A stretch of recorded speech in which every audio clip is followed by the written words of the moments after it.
Olá pessoal, tudo bem? Estamos de volta para mais uma aula de Geografia. Vamos falar sobre o processo de urbanização no Brasil.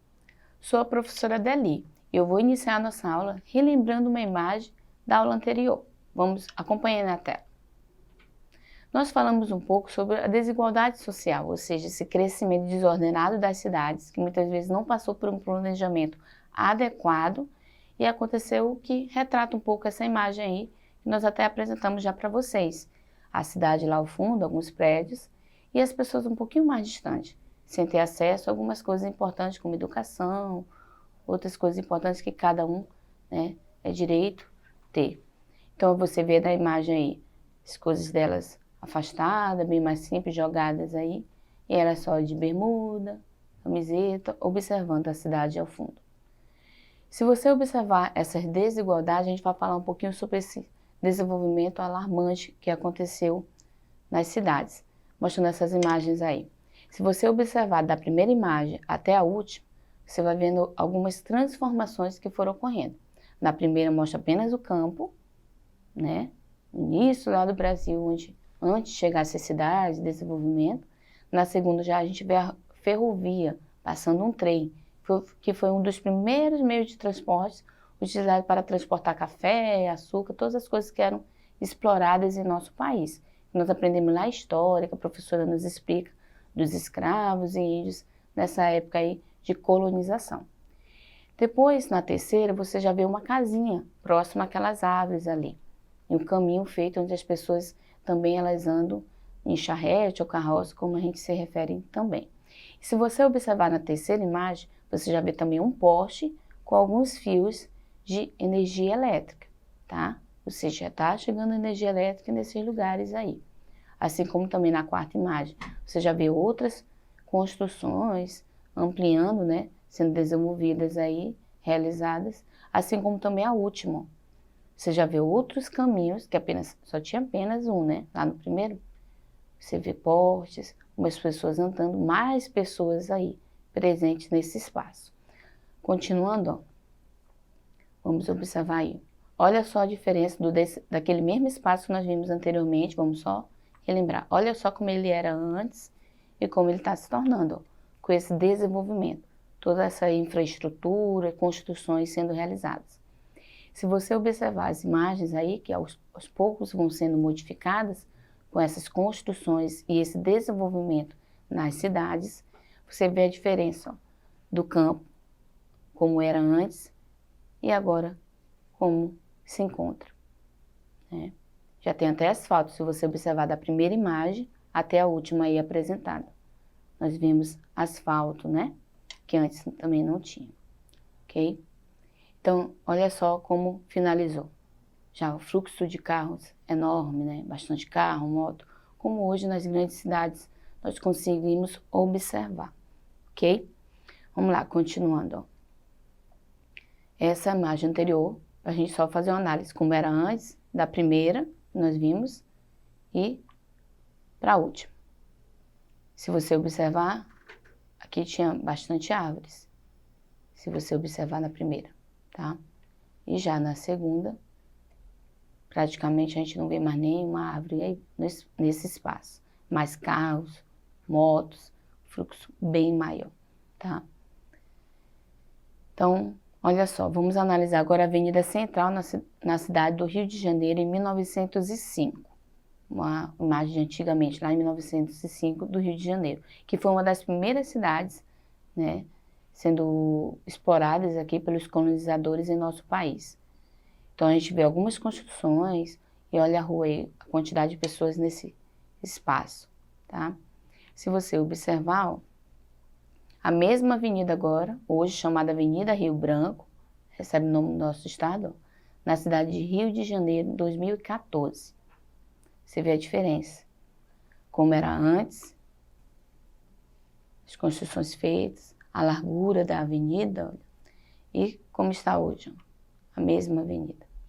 É a mesma. Se você observar o fundo, ó, da primeira imagem, você vê de maneira bem suave o Pão de Açúcar, como eles chamam lá, o fundo da imagem, né? E olha só a diferença agora. Mais prédios, construções, A gente vê algumas árvores também na avenida e o fluxo de carro bem maior, tá bom? E sem citar a quantidade de construções também a gente vê presente nessa imagem, tá bom? Continuando, vamos lá. A modernização das cidades. Na passagem do século XIX para o século XX, a instalação de serviços públicos em algumas cidades brasileiras alterou a paisagem e o cotidiano da população. Com a chegada da eletricidade, por exemplo, a iluminação pública, que antes era feita com lampiões a gás, passou a ser feita com lâmpadas elétricas.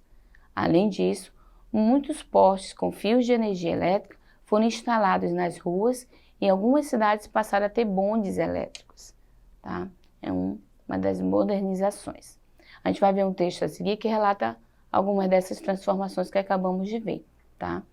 Ele fala: diversas transformações atingiram as cidades brasileiras no final do século XIX e início do XX.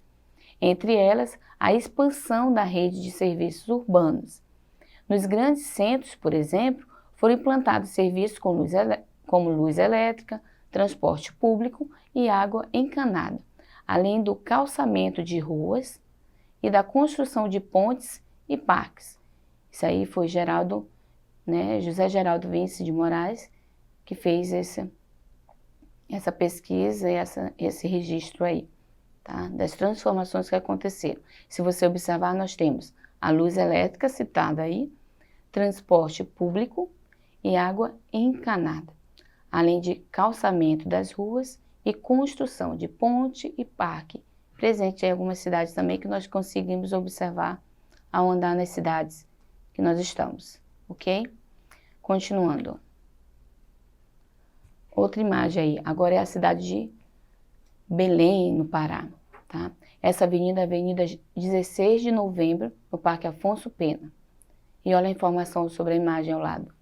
A cidade de Belém passou por várias reformas de modernização no início do século XX. Na imagem, a antiga Avenida 16 de Novembro, em Belém, Pará, em 1915. Olha só como é que está essa avenida aí. Isso em 1915.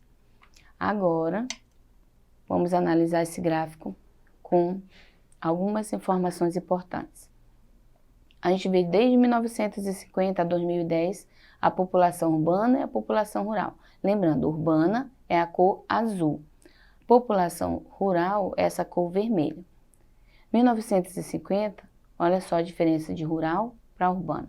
Nós tínhamos mais rural, pessoas no campo, do que na cidade. Esse crescimento ele foi modificando. Vocês lembram do primeiro gráfico? Era bem grande a diferença de um para o outro. Agora essa diferença ela vai sendo diminuída ao longo do tempo. Quando chega em 1970, já a população urbana ela ultrapassa a população rural.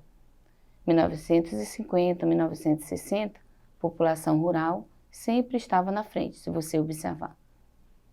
Já em 1970, a população urbana ela ultrapassa a população rural, ou seja, tem mais pessoas vivendo na cidade do que no campo, tá? E agora em 2010, olha só a grande diferença aí no gráfico, ok? Vamos continuar falando sobre esse crescimento aí. Crescimento das cidades e os problemas urbanos. Em muitas cidades do Brasil, a quantidade de habitantes é bem maior do que a oferta de serviços públicos necessários para atender a essa população. A falta de investimento por parte do governo em diversas áreas como educação, saúde, transportes, habitação, saneamento básico, segurança pública e oferta de emprego pode ocasionar uma série de problemas no espaço urbano. E é esses problemas que a gente vai ver agora. Cresceu rápido, sem infraestrutura, sem planejamento, sem uma organização. Então acarretou alguns problemas, como por exemplo, a falta de moradia adequada com preços acessíveis tem levado muitas famílias, principalmente as de baixa renda, a morar em habitações precárias, como nós vimos aí. São moradias construídas na encosta de um morro às margens do rio Muriaé, na cidade de Muriaé, Minas Gerais. Observe aí, sem nenhum planejamento. Não aconteceu só no Rio de Janeiro, mas em todas as cidades tem um pouco desses problemas, ocasionados com esse crescimento desordenado.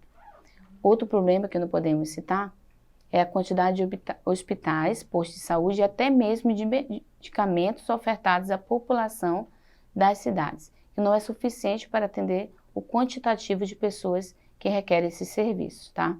A gente vê uma fila de pacientes no posto de saúde na cidade de São Paulo aí, ok? Você deve saber também que na nossa cidade acontece também essas filas para esses atendimentos. Próximo, vamos observar. O baixo investimento destinado ao transporte público. Então, o aumento do número de veículos em circulação nas ruas e as avenidas tem causado congestionamentos em muitas cidades. Você já ficou muito tempo no trânsito? Esperando lá um tempão? O quantitativo de veículos é enorme, né? De transporte circulando. A gente vê esse congestionamento aí, na avenida da cidade de Salvador, Bahia, e outro estado do nosso país. Tá? Vamos ver outro problema urbano aí citado, é a oferta de empregos para todas as pessoas. A procura por emprego é muito grande, né? Muitas pessoas recorrem a atividades informais para sobreviver. Então aí nessa imagem a gente vê uma fila de trabalhadores à procura de emprego em Palmas, Tocantins, que é uma realidade, lembrando, não só de um estado por si só, mas de todo o nosso país. Então, a gente vê aí nessa imagem, se você observar nessa setinha, você vê uma construção aí ao centro da imagem. Podemos observar construções antigas, contrastando com outras mais modernas, como a gente vê aí, paisagem da cidade de Porto Alegre, Rio Grande do Sul, tá? E a gente vê aí também nessa paisagem, ó, da área urbana com infraestrutura adequada, moradias luxuosas, ao lado de outra área com moradias precárias, que é parecida com o que a gente já viu anteriormente, né? Prédios ao fundo e umas moradias sem planejamento, contrastando com aquele que é belo, bem organizado aí, tá? Então, vamos lá ver alguma imagem, essa imagem da nossa cidade, tá? Do nosso estado, ó. Primeiro era um presídio, essa construção que fica no centro da cidade. Ao centro, na segunda imagem, você vê um hotel, foi transformado em hotel. E por último, observe aí. Será que você sabe dizer? Essa é uma imagem atual, tá? Funciona um órgão público, é a Prefeitura de Rio Branco, tá? Passou por diversas transformações, se você observar essa imagem aí. Primeiro é um presídio, né, que aconteceu algumas situações que eles foram transformados em hotel, e depois, hoje, funciona a Prefeitura de Rio Branco, tá? Diversas transformações aí. E agora nós vamos ver aí, ó. Foi assim que o prédio foi bem no centro da cidade, se tornando a sede de prefeitura, a obra que há 81, desde 136 anos, compõe a história e a arquitetura da capital do estado. Se você observar esse prédio, que atualmente é a prefeitura, ó, ele manteve algumas estruturas. É claro, ele foi se modernizando ao longo do tempo, mas praticamente mantém o mesmo espaço, com algumas transformações, é claro, aí, ok? Para chegar no modelo atual, como se encontra hoje. Lembrando, fica no centro da nossa cidade, tá? Vamos ver o próximo. Esse vocês sabem dizer, o Palácio Rio Branco, né? Que é um ponto turístico na nossa cidade também. Isso é uma foto há 59 anos atrás, e olha só, o palácio atualmente, como ele se encontra, tá? Isso são construções do nosso estado. E vamos lá, ó. Nós temos agora o gráfico que vamos analisar, tá? Nesse gráfico, ó, o que ele apresenta? Nós já falamos sobre ele. O que ele está sendo representado aí? Ele está representando o número de pessoas que viviam nas zonas rurais e urbanas do nosso país, entre as décadas de 1950, ok? Nós vimos anteriormente. Nós temos também aí, ó, vamos lá, continuando, na década de 1950, onde já vivia a maior parte da população brasileira. Lembra? Nós já falamos. Primeira união lá, ó, na zona rural, a quantidade era maior no campo, né? Ou seja, essa primeira barrinha aí. E nós temos aqui, a partir de qual década a população urbana passou a ser maior do que a população rural no Brasil? Nós falamos a respeito disso. Quando foi que uma ultrapassou a outra? A partir de 1970, ok? E aí, em 2010, que é o último, quantos habitantes viviam na zona rural e na área urbana, que é a pergunta. 30 milhões de pessoas vivem na zona rural e 161 milhões vivem na área urbana, conforme o gráfico que nós apresentamos aí. Então, nós vimos esse processo, né, como ele foi sofrendo transformações importantes que é nós conhecermos, tá? Eu paro por aqui, mas não esqueça de acessar a plataforma Eduque, para você ter acesso a essa aula e muitas outras. Tchau, tchau.